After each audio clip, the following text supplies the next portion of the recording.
Friends, आज हम लोग चैप्टर 10 क्लास 9 का chapter 10 that is gravitation chapter जो है हम लोग पढ़ने वाले हैं। तो एनसीईआरटी का 9/9 जो है हम लोग डिस्कस करेंगे। तो स्टार्ट करते हैं line by line from first line. Okay, चलो देखते हैं। देखो, पहले देखा कि क्लास चैप्टर 8 और 9 में जो है हम आपने क्या पढ़ा हुआ है। ओके, चैप्टर 8 और 9 में हमने पढ़ा हुआ है कि वी हैव लर्नड अबाउट क्या चीज़ के बारे में हमने पढ़ा हुआ है। The motion of object and force as the cause of motion. हमने पढ़ा हुआ है कि ऑब्जेक्ट के मोशन के बारे में, ठीक है, गति के बारे में, और किसी ऑब्जेक्ट के फोर्स के बारे में, ठीक है, और या फिर उस मोशन के कारण, ओके, जिस फोर्स के कारण वो मोशन होता है उसके बारे में हमने पढ़ा हुआ है। ठीक है, कि कहीं पे फोर्स लगाते हैं तो फोर्स लगाने के कारण क्या हो जाता है, मोशन में चेंजेस आता है, या तो स्लो हो जाता होगा या फिर फास्ट हो जाता होगा। तो ये सब चीज़ें हमने पढ़ी हुई है। नेक्स्ट क्या लिख रखा है कि हमने पढ़ा हुआ है कि जो फोर्स होता है, ठीक है, ये काफ़ी ज़रूरी है अगर हमें क्या करना है, डायरेक्शन, किसी चीज़ की स्पीड बदलना है या फिर डायरेक्शन बदलना है किसी motion of an object. Okay ना, कोई मूविंग ऑब्जेक्ट होगा, ठीक है, या तो उसका डायरेक्शन बदलना हो या फिर स्पीड बदलना हो, तो इसके लिए जो है हमें फोर्स जो है काफ़ी आवश्यक होता है, ज़रूरी होता है। वी ऑल्सो ऑब्जर्व डैट, हमने ये भी देखा हुआ है कि जो ऑब्जेक्ट है वो किसी हाइट से अगर थोड़ा ऊंचाई से उस ऑब्जेक्ट को छोड़ते हैं, मतलब ऐसे ऊपर ऑब्जेक्ट को रख देते हैं और जैसे ही ऊपर से उसको छोड़ते हैं तो डायरेक्ट क्या जाता है, अर्थ की तरफ जो है क्या होता है, गिर जाता है। और हम जानते हैं कि प्लैनेट्स, जितने भी प्लैनेट्स होते हैं वो सन के अराउंड क्या करते हैं, चक्कर लगाते हैं। और जो मून्स होते हैं वो, जो मून होता है हमारा, जो मून है वो अर्थ के अराउंड चक्कर लगाता है। ठीक है, तो जितने भी 8 प्लैनेट्स है वो सभी सन के अराउंड चक्कर लगाते हैं, और हर प्लैनेट के अपने जो मून्स है वो, जैसे कि अर्थ का एक मून है, तो वो मून क्या करता है, अर्थ के अराउंड जो है घूमता रहता है। अगर मान लो दूसरा कोई भी प्लैनेट है तो उसका जितने भी मून्स है वो उसके अराउंड घूमते रहते हैं। तो ये चीज़ लिखा हुआ है। तो इन सभी केसेस में जो है, ये कोई ऐसा, there must some force acting on the planet. अब अगर वो घूम रहा है कोई चीज किसी के अराउंड, ठीक है, तो किसके कारण होगा, अपने से तो घूम नहीं रहा होगा, कोई ना कोई फोर्स लग रहा होगा, वहां पे कोई फोर्स काम कर रहा होगा जिसके कारण वो ऑब्जेक्ट क्या कर रहा होगा, मूव कर रहा होगा। The planets and on the moon, उस प्लैनेट और उस मून पे जरूर कुछ ना कुछ फोर्स लग रहा होगा जिसके कारण वो ऑब्जेक्ट क्या कर रहा होंगे, घूम रहे होंगे उसके अराउंड। ठीक है, प्लैनेट सन के अराउंड घूम रहे होंगे, क्यों घूम रहे होंगे, कोई फोर्स लग रहा होगा प्लैनेट्स पे। मून जो है अर्थ के अराउंड रिवॉल्व करता है, क्यों, कुछ फोर्स लग रहा होगा, ऐसा हो सकता है ना। तो यही बात, ठीक है, ये बात आप ध्यान रखो। ठीक है, ये आइजक न्यूटन जो थे, ठीक है, कह सकते हैं कि आइजक न्यूटन जो है ऐसा पहला आदमी थे जिन्होंने बताया था, ठीक है, इस बात को पकड़ा था कि, कौन सी बात को पकड़ा था कि the same force is responsible for all of these. Okay, तो आइजक न्यूटन ने पहली बार इस बात को पकड़ा था, ठीक है, कि जो एक सेम फोर्स जो होता है, ठीक है, जो फोर्स हम लोग डेली लाइफ में देखते हैं, जिसका हम लोग यूज करते हैं किसी भी चीज की स्पीड बढ़ाने के लिए या फिर उसको रोकने के लिए, ठीक है, वही फोर्स जो है, वैसा ही फोर्स जो है इन सभी केसेस में भी जो है लागू होता है, रिस्पॉन्सिबल होता है इन सभी केस कारणों एक चीजों के लिए। किस, कौन सी चीजों के लिए, प्लैनेट्स जो है सन के अराउंड रिवॉल्व करते हैं इसके लिए भी, और जो मून जो है अर्थ के अराउंड रिवॉल्व करता है इस केस में भी सेम फोर्स जो है यहाँ पे रिस्पॉन्सिबल होता है। कौन सा फोर्स, जैसा फोर्स हम लोग जो है यूज करते हैं किसी भी चीज को स्पीड को बढ़ाने के लिए, जैसे फुटबॉल को जो है किक करते हैं, ठीक है, फोर्स लगाते हैं पैरों से किक करते हैं तो उसका स्पीड क्या होता है, बढ़ जाता है। तो ऐसा ही सेम फोर्स जो है रिस्पॉन्सिबल होता है इस अर्थ और प्लैनेट्स को सन के अराउंड घूमने में, और मून्स को अर्थ के अराउंड घूमने में। और इसी फोर्स को हम लोग कहते हैं ग्रेविटेशनल फोर्स। ओके, इसी फोर्स को हम लोग क्या कह देते हैं, ग्रेविटेशनल फोर्स। चल नीचे चलते हैं।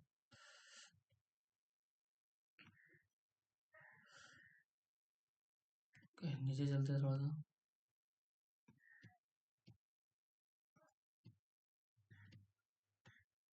चलो,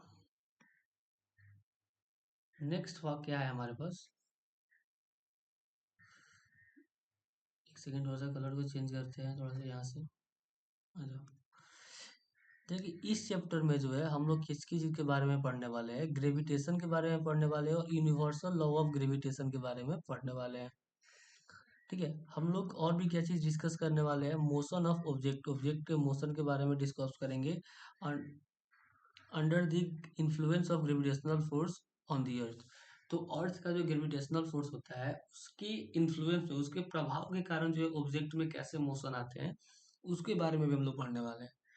वी शैल स्टडी, और भी हम लोग क्या चीज पढ़ने वाले हैं कि जो वेट्स होता है किसी भी चीज का, ठीक है, वो कैसे एक जगह से दूसरी जगह पे जो है वेरी करता है, मतलब बदलते रहता है वेट भी किसी चीज का।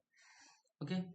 और फ्लोट इन लिक्विड्स, कैसे ऑब्जेक्ट जो है लिक्विड्स में जो है फ्लोट करते हैं, ये तो हम लोग पढ़ने ही वाले हैं। ठीक है, तो ये सारी चीजें हम लोग डिस्कस करेंगे आज की इस चैप्टर में।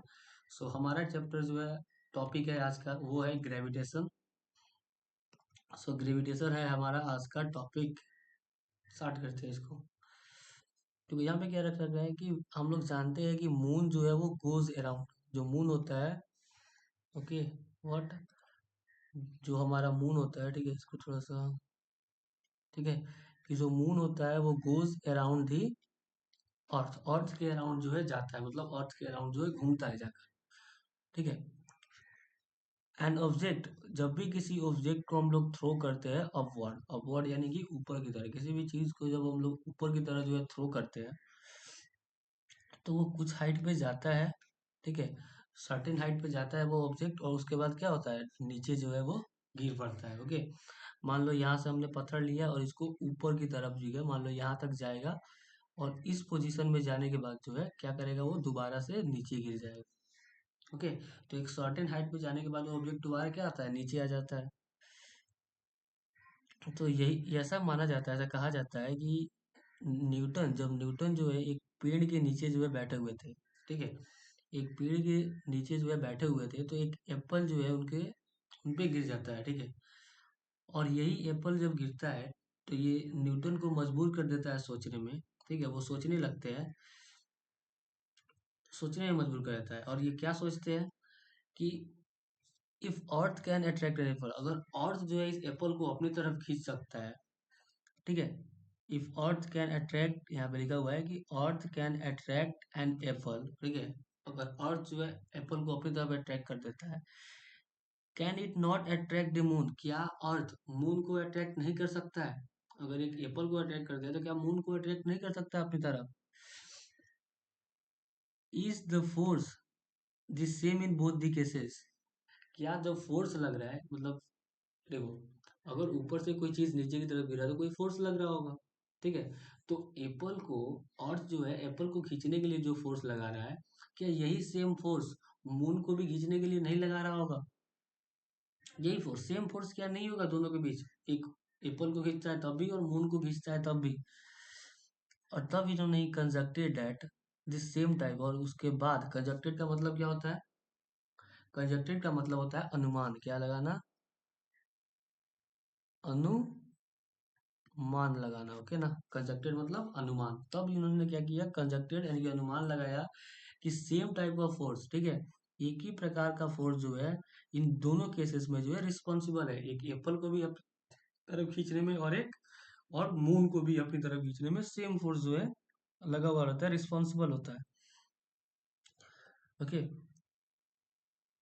ही आर्ग्यू दैट, ठीक है, आर्ग्यू का मतलब होता है पाने की कोशिश। ओके ना, तो इसको मान सकते हैं कि ऐसा इन्होंने क्या सोचा है, यहाँ पे ऐसा सोचा कि each point of the orbit, he argued that each point of its orbit the moon falls toward the earth। बोला गया है कि मून जो है क्या करता है, अर्थ के अराउंड घूम रहा होता है, जो हमारा मून है चांद, वो अर्थ के अराउंड घूमता है ना, तो हर पॉइंट पे, ठीक है, उसका एक ऑर्बिट, ऑर्बिट क्या हुआ ये देख रहे हो ना यहाँ पे, जैसे कि मान लो ये बीच में हमारा क्या है, ये है हमारा अर्थ। ओके, और मान लो यहाँ पे मून जो है इसके अराउंड रिवॉल्व कर रहा है, ये क्या है, ये है हमारा मून।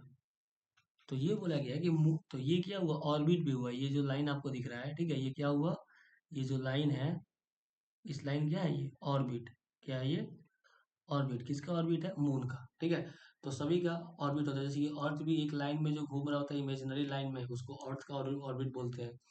यहाँ पे मून जो है अर्थ के अराउंड घूम रहा है एक, और एक इमेजिनरी लाइन, सर्कुलर लाइन में, इसको हम लोग ऑर्बिट बोलते हैं। तो बोल रहा है कि ऑर्बिट के हर पॉइंट पे, मान लो ये भी एक पॉइंट हो गया ऑर्बिट पे, ये भी एक पॉइंट है, ये भी एक पॉइंट है, ये भी एक पॉइंट है, ठीक है, ये सब, और इस ऑर्बिट पे ही कोई पॉइंट है। तो यही बताया गया है कि मून जो है हर पॉइंट पे, अपने ऑर्बिट के हर पॉइंट पे जो है फॉल्स वर्ड दिया, वो अर्थ की तरफ जो है गिरता है। किसकी तरफ गिरता है? गिरने का ट्राई करता है, अर्थ की तरफ जो है जाने की तरफ, गिरने की तरफ जो है ट्राई करता है, ठीक है। Instead of going in a straight line, ठीक है। ये सीधा सीधा ऐसे जाना चाहिए अगर मूव कर रहा है तो, लेकिन सीधा ना जाकर वो अर्थ की तरफ जो है हर पॉइंट पे क्या करता है? गिर रहा होता है। जैसे कि इस पॉइंट पे यहाँ से भी अर्थ की तरफ गिर रहा होता है, सीधे जाना चाहिए था उसको, बट वो अर्थ की तरफ गिरता है, ओके, अर्थ की तरफ। मान लो इस पॉइंट पे आया मून, तो उसको सीधे चले जाना चाहिए था, लेकिन वो क्या करेगा? अर्थ की तरफ जो है जाता है, गिरता है। तो वही बोला गया है कि सीधा लाइन में जाने के बजाय वो क्या करता है? अर्थ की तरफ गिरता है। But we do not really see the moon falling toward the earth, लेकिन मून को हम लोग अर्थ की तरफ गिरते हुए जो है नहीं देख पाते हैं, ठीक है, नहीं देखते हैं, ठीक है। आगे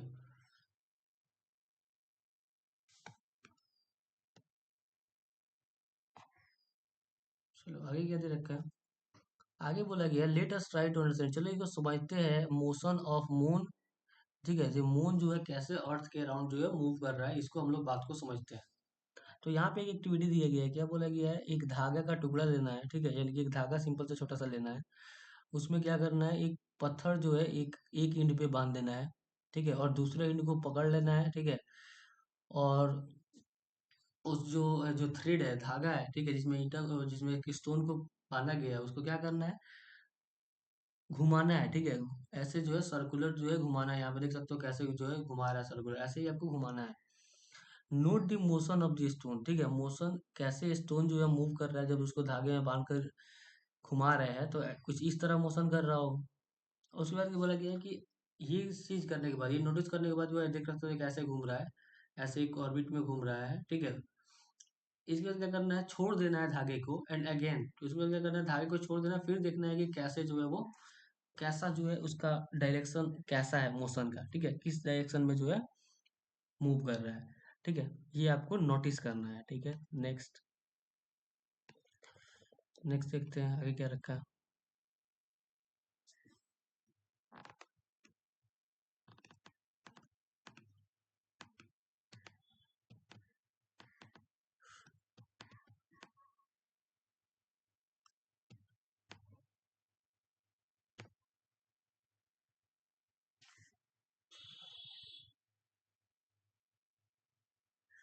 चलो, ठीक रखा है। Before the thread is release, thread को, इस धागे को जब छोड़ने से पहले जो है स्टोन जो एक सर्कुलर पार्ट में मूव कर रहा होगा, ठीक है। रस्सी में बांधकर अगर घुमा रहे होंगे तो कुछ इस तरह का सर्कुलर जो है डायरेक्शन में, सर्कुलर पाथ में जो है मूव कर रहे थे जब पकड़े हुए थे रस्सी को, ठीक है, कुछ सर्टेन स्पीड पे। And change direction at every point, her point पे डायरेक्शन को चेंज कर देखो, इस पॉइंट पे इससे आगे चले जाना चाहिए था, लेकिन वो डायरेक्शन को बदल कर दे रहा था। फिर मान लो इस पॉइंट से इसको सीधे चले जाना चाहिए था, पर डायरेक्शन बदल दे रहा था। तो हर पॉइंट पे क्या कर रहा था? जो स्टोन था वो अपना डायरेक्शन क्या कर रहा था? बदल रहा था, ठीक है, और सर्कुलर पार्ट में जो है मूव कर रहा था। तो चेंज इन डायरेक्शन, यही जो डायरेक्शन में बदलाव होता है, ठीक है, ठीक है, involve the change in velocity और एक्सेलरेशन, और इसी को हम लोग क्या कहते हैं? चेंज इन वेलोसिटी, और जिसको हम लोग एक्सेलरेशन कहते हैं। जब भी चेंज इन डायरेक्शन होता है, किसी ऑब्जेक्ट जो मूव कर रहा होता है उसके डायरेक्शन में चेंज होता है या फिर स्पीड में चेंज होता है, तो उसको हम लोग क्या बोल देते हैं? एक्सेलरेशन बोलते हैं। तो वही एक्सेलरेशन का कारण हो जाता है। The force that cause this acceleration, अब जो बल, जो फोर्स लग रहा था इस एक्सेलरेशन को पैदा होने में, keep the body moving along the circular path, ठीक है, वही फोर्स क्या कर रहा था? इस ऑब्जेक्ट को, इस स्टोन को जो है सर्कुलर पाथ में मूव करने के लिए मजबूर कर रहा था, ठीक है। जो फोर्स इसके सेंटर की तरफ लग रहा था, ठीक है, हाथ में लेकर जो हम लोग क्या कर रहे थे? धागे को नचा रहे थे, तो वो हमारी तरफ आ रहा था, ठीक है। तो फोर्स कहाँ से लग रहा था? सेंटर से फोर्स लगा था, और उस सेंटर की तरफ जो है सेंटर से बल लग रहा था वहां पे। इसी फोर्स को हम लोग कहते हैं सेंट्रीपिटल फोर्स। क्या कहते हैं? सेंट्रीफ्यूगल फोर्स इसका मतलब होता है सेंटर सीकिंग। ओके, क्या होता है सेंटर सीकिंग, मतलब सेंटर की तरह जो वर्क फोर्स लग रहा होता है उसको क्या बोलते हैं, सेंट्रीपिटल फोर्स बोलते हैं। Okay, the absence of this, next one देखते हैं।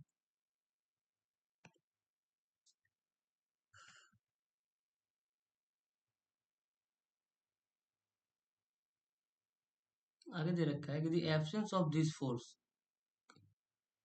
One second we need to सी।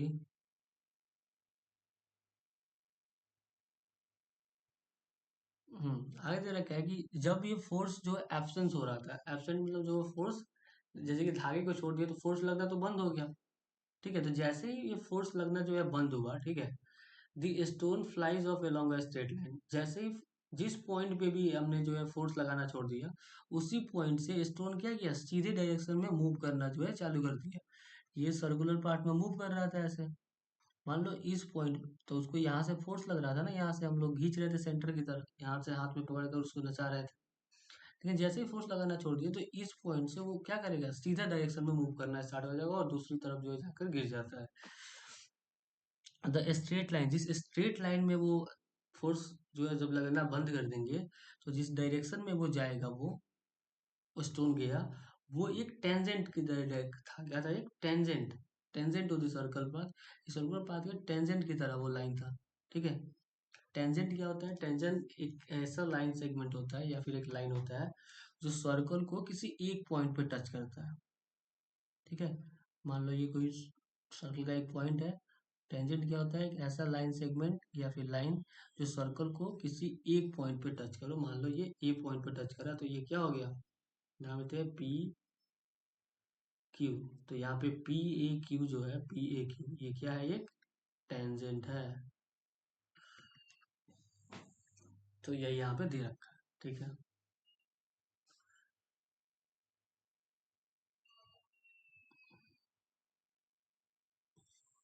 चलो आगे देखते हैं।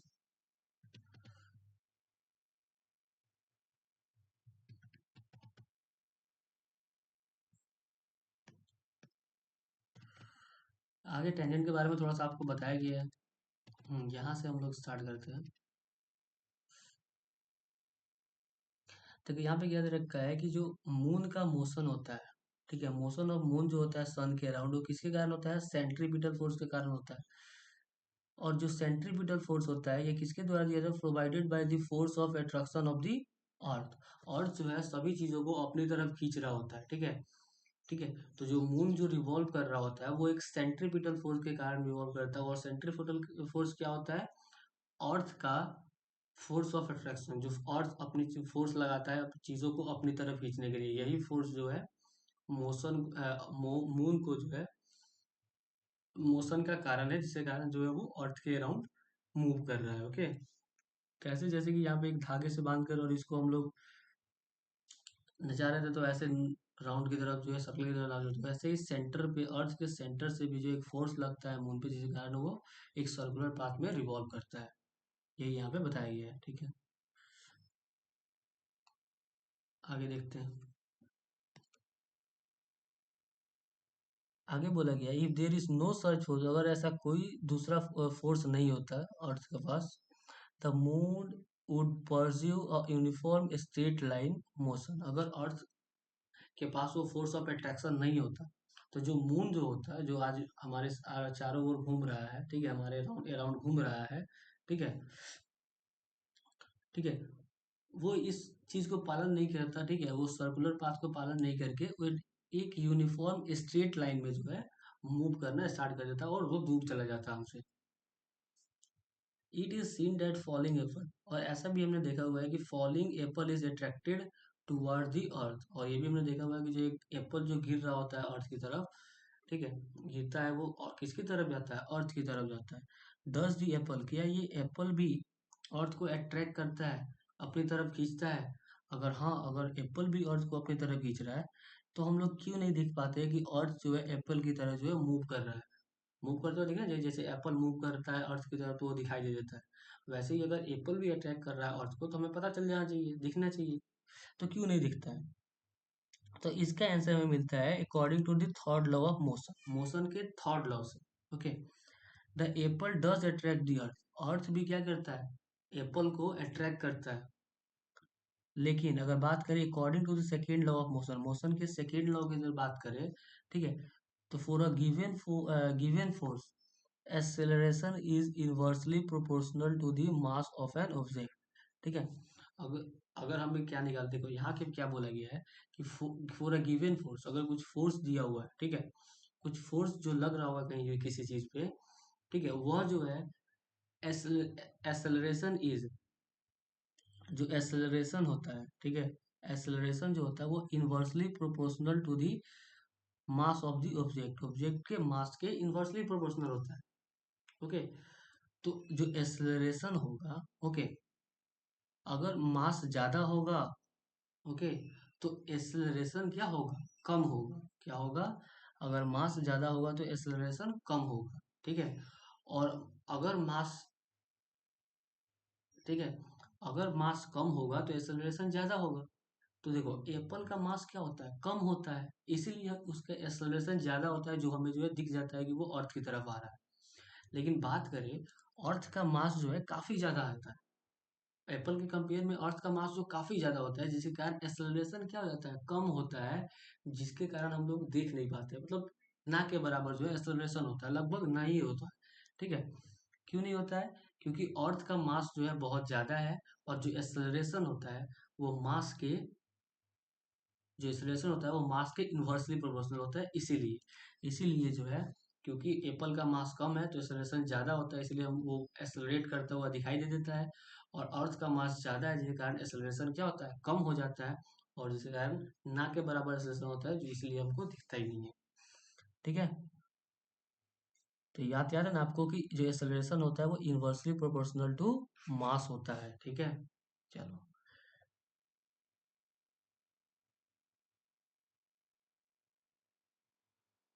और बोला गया है कि mass of an apple is negligible negligibly small as compare to the earth. Okay, अगर बात करें अर्थ के मास में और एप्पल के मास में, तो अर्थ के मास में एप्पल का मास जो है ना के बराबर ही होता है, अर्थ का मास इतना ज्यादा है।